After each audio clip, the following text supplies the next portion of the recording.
everybody and welcome back to my channel. I hope that you're having a wonderful day. If you're new here, my name is Neve and it would mean the world to me if you would stick around. In today's video, we're going to be continuing and sadly ending my series where I analyse William Finn's Falsettos, specifically the 2016 Broadway revival. The shirt is out. For the last time for a while, the shirt is out. I'm hoping that one day I'll have something else to say and I can continue this series because I've really loved working on it, but unfortunately I currently do not have anything else to say in the depth that I would need to be able to make other videos and write other proper blog posts, to the sadness of myself, and I hope you too. This is the last installation for a while. For those of you who are new to this series, if this is the first video that you're seeing in it, there are a couple of other videos that you can watch first if you'd like to. There is no necessity to watch them in any particular order. You can watch this one first and then if you enjoy it, go and check the other ones out. There is a playlist in my channel with the other videos in the series in it, and it would mean the world to me if you would go and check them out too. Before we get started, I just wanted to once again make it known that my laptop is down here, so if you see me looking down, that is why. I just have it with me so I can make sure that I don't forget anything, because as you guys know, this is also a series on my blog. I have written pieces about it too and I put a lot of work into them. I just want to double check that the work that I put in here is being given to you guys too and I'm not leaving anything out. So in today's video we are going to be looking at Marvin's character growth. I thought that was a nice way to end off the series with some positivity. I've spent a lot of the other 3 episodes of this not being very nice about Marvin and his character as much as I love him. So I thought that for today we'd have a look at the change that he goes through and the growth that he has and how that's communicated with the audience throughout the musical. Let's get started. Okay, so quick recap. Act 1, Marvin, not the nicest guy. He's very manipulative, he's very controlling, he's very demeaning to the people around him. I've discussed before that a lot of that I think stems from this really toxic idea of masculinity that he has been given, both from society and probably also his family, and also the idea that he has in his head of what a family is, what a family should be, which is a very heteronormative ideal based on sort of like the nuclear family setup, and it's a setup that his family doesn't fit into, and that fact is something that he's trying very hard to ignore. He thinks that if he just tries hard enough and tightens his grip on the people in his life enough that he can make his family fit this ideal that he's been taught they have to fit, despite the fact that he is with a man and he's left his wife and son for said man. He's trying to make them all one big happy family, but everyone is very unhappy, and unfortunately a lot of that at this point is Marvin's fault. And then at the end of Act 1 some things take place that really show Marvin that his behaviour has to change, and luckily it does. So let's have a look at that.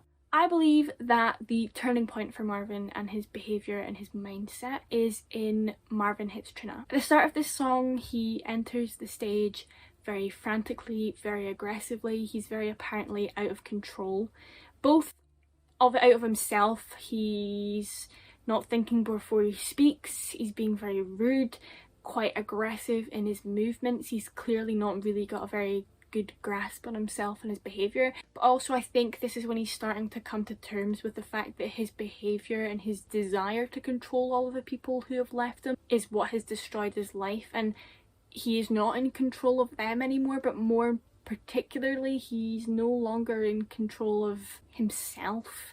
Like, his behaviour has become bigger than him and it's caused real permanent damage to the people that he loves, and that's something I think that he's starting to have to come to terms with, but he's very much resisting it, and I think that's why he's so angry. And he comes in and he causes a mess.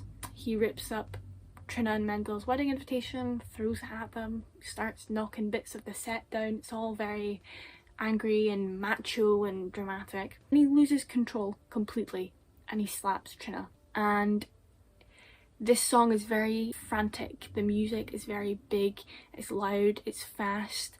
I don't know a lot about music terminology, so I probably sound like a bit of an idiot, but I definitely feel like the music coincides very much with Marvin and his like jerky, uncontrolled behaviour. And when he hits Trina, it kind of goes silent for a minute, goes very quiet.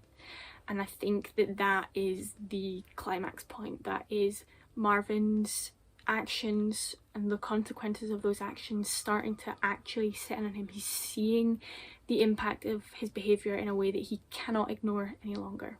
And everybody else, I think, is aware of that. And also, he's done a really horrible thing and it's really shocking and everyone's really upset about it. That's obviously like surface level of a part of it. And then I think he realises at that moment that he needs something has to change. And after that, they sing I Never Wanted to Love You, and it still definitely sounds a bit like he's resisting, but in I Never Wanted to Love You, I feel like he's grasping for someone to be a safety blanket for him, and they won't give him it, and rightfully so. He definitely doesn't deserve it. But I definitely think one of the things that really triggers this, like, this is on me, now I have to do something about it, is he hits Trina in front of Jason. Jason has to witness it, and Marvin has to witness what that does to Jason, and I think that that has a really profound impact on him, because the first moment of growth I think that we really see then after is in Act 1's closing number, Father to Son, where he sits Jason down and he apologises for what he's done. He takes responsibility for his actions. He tells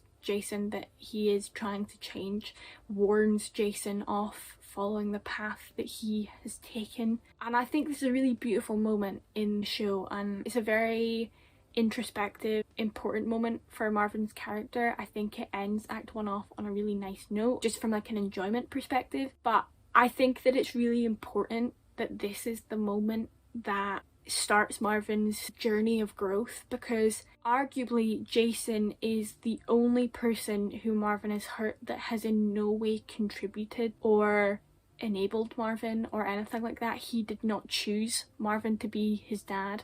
He did not ask Marvin to leave him, like leave their family. He is a minor who has no control in this situation and has been thrust into this really tumultuous home life, and no one ever really apologizes for that. No one ever actually validates that, yeah, Jason, this really sucks and you shouldn't have to do that, you shouldn't have had to have dealt with this. And I think it's Jason and Marvin's relationship that would have been the most irreparably damaged had Marvin not made that commitment to growth. I just think that it was really smart and really powerful that the first person whose relationship he tries to mend is his and his son's. I think that that's very important, and I think that is definitely what sets Jason up then for the audience to believe that, one, if he does turn out like his dad, that might no longer be the worst thing in the world.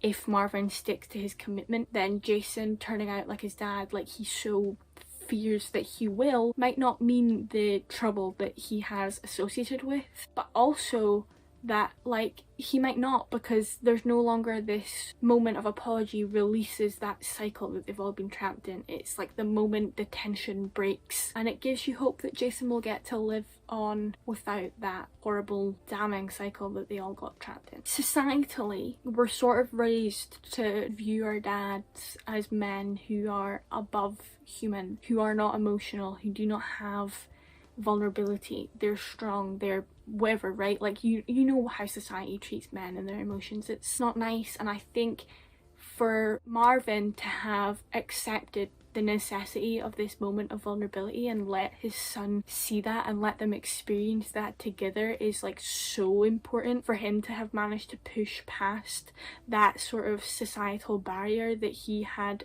in the past really enclosed himself in. I found really powerful. So I just think that this was the perfect moment and done the perfect way to start Marvin's journey into becoming a healthier human being. And I want to move on to some of the things that then happen in Act 2 that not necessarily are moments of growth, but are indicative of the growth that he has went through, because between Act 1 and Act 2 there is a 2-year time jump, and obviously there is a 2-year time jump, and a lot of the main foundations and work of this growth happens off stage, and then we get to see the finished product, I guess, or the impact of his growth in Act 2. I think one of the most pivotal moments that show this for me is in Act 1. We see the phrase "I want it all" used like pretty often. For example, in A Tight-Knit Family, he repeats the phrase "I want it all" a couple of times. There's a reference to it, I think, in the chess game.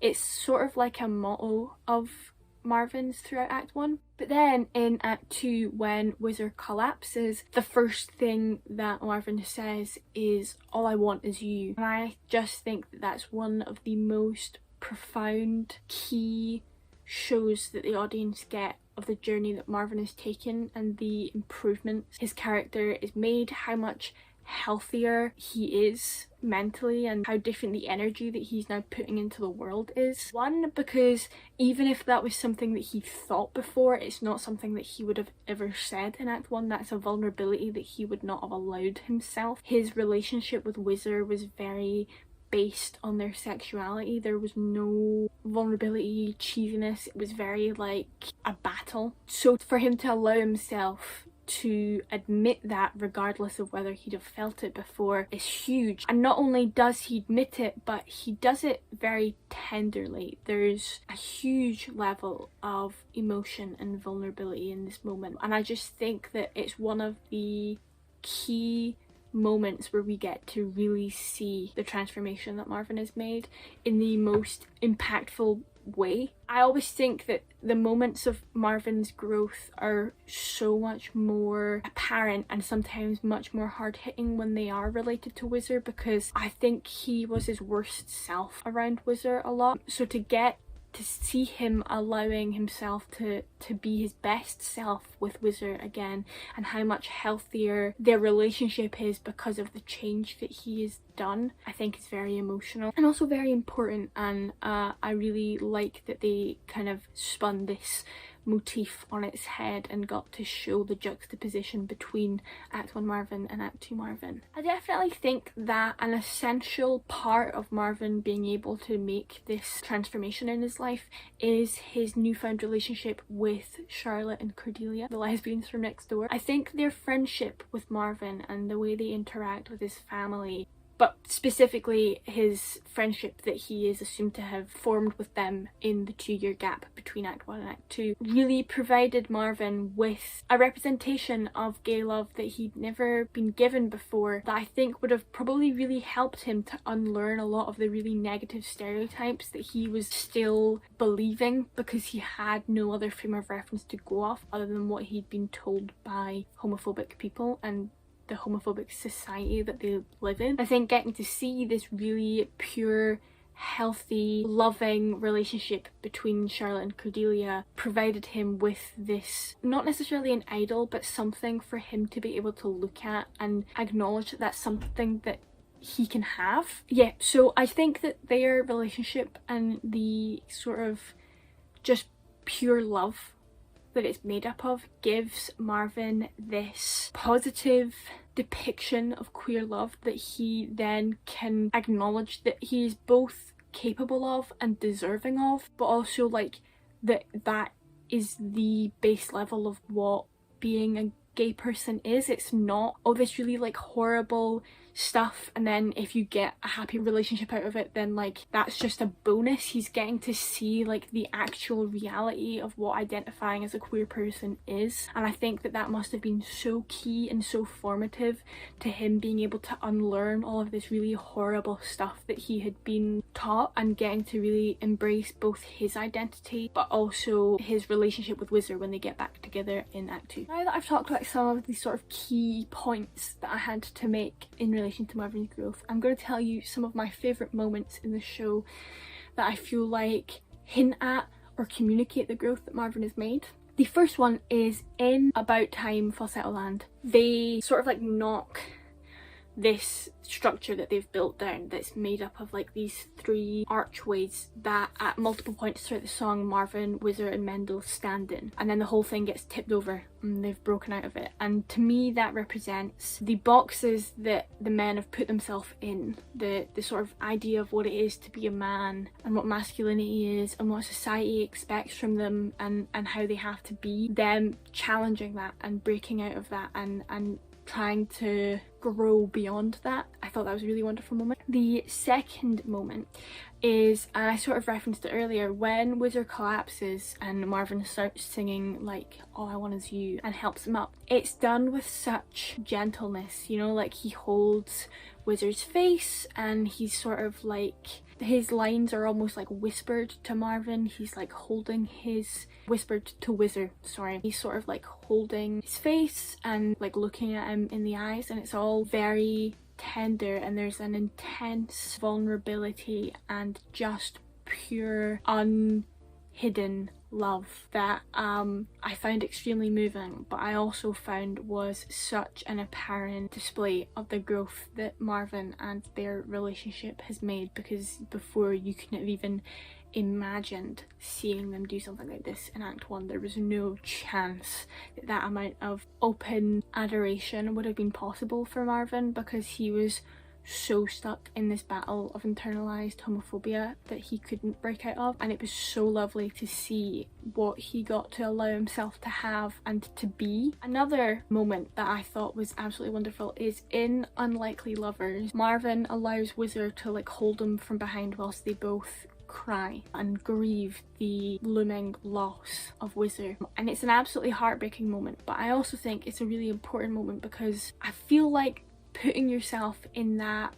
position of vulnerability and that trust and letting someone hold you from behind and be at your back, I think is one of the most, I mean, it's 10 times more vulnerable than Marvin would have ever allowed himself to be before. Even just letting Whizzer see him cry and grieve and openly express his emotion is such a huge step. To let Whizzer hold him from behind and let himself be this sort of like smaller, fragile thing, to let Whizzer hold him up and comfort him, really challenges this idea that he had in his head that he had to be this supremely overcompensated masculine man because he believed that being gay emasculated him. That obviously isn't the case, but even if that was the case, the idea of being perceived as feminine to him was like horrendous, because he'd grown up in a society that taught him that what being a man was, and being a man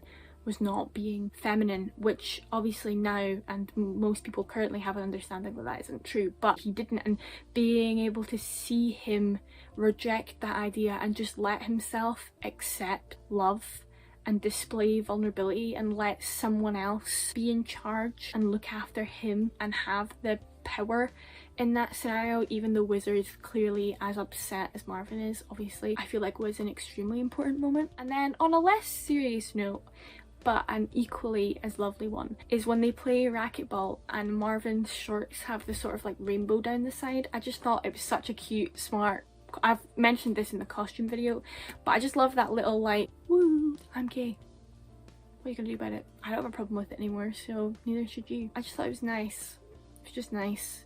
I don't have some like deep analysis to go into about it. I just thought it was a lovely communication of his newfound comfort in his identity that he and every other queer person deserves to have. So that was it for today's video. I hope that you enjoyed it. I hope that you learned something, but most of all, like I mentioned in the first video, I hope that I have convinced you that you have to watch Falsettos, or at least listen to the soundtrack. There is a soundtrack for the 2016 revival in full on Spotify, but there are also the two separate cast recordings for the original productions of March of the Falsettos and Falsetto Land separately. They're also absolutely wonderful if you would like to just take in Falsetto's content and aren't too fussed about it being the revival. On YouTube there is also the full In Trousers cast recording uploaded up here, which is the first part in the trilogy, which I also heavily recommend. Whizzer going down makes me, it goes so hard. It's